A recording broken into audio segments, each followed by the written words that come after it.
এই যে family card, এগুলো নিয়ে আমি কাজ করতেছি। মানে তারেক রহমান কি কি করতেছে এখানে অনেকেই জানেন না। কৃষকের জন্য কি করবেন, ফ্যামিলি মহিলাদের জন্য কি করবেন, ছাত্রদের জন্য কি করবেন, ডাক্তারদের জন্য কি করবেন, আমাদের এই যে শিক্ষা ব্যবস্থায় উনি কি পরিবর্তন চাচ্ছেন, এই বিষয়গুলা অনেকেই জানে না। আমরা আমাদের সাথে অনেকেই জানে না। এই যে ফ্যামিলি কার্ড যেটা, সেটা হচ্ছে এটা, এরকম একটা ফ্যামিলি কার্ড উনি আমাদের মা বোনদের জন্য করবেন। আপনাদের কাছে একটা অনুরোধ, যেহেতু এটা ঘনবসতি এরিয়া, আপনারা 2-3 দিনের মধ্যে, এখানে ম্যাক্সিমাম আবার চাকরিজীবী, প্রয়োজনে এরা চাকরি থেকে আসার পর এরকম একটা লাইট টাইট কোথাও লাগায়, কোনো চেয়ার টেবিল লাগবে না, শুধু আমার বোনদেরকে ডেকে আনবেন, ওদেরকে আমরা তারেক রহমানের ফ্যামিলি কার্ড সম্বন্ধে বুঝাই বলবো। যদি সম্ভব হয় এই কাজটা করেন।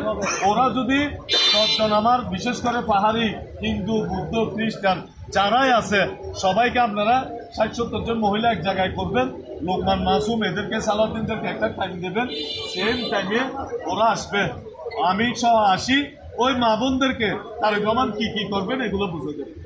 ওদেরকে যদি বুঝে দিই, পুরো কলোনিতে এটা হয়ে যাবে, মানে বিএনপি থেকে আমাদের জন্য এটা এটা করবে, তখন আপনাদের মহিলারা ভোট দিতে আকৃষ্ট হবে, মহিলারা ভোট দিতে যাবে।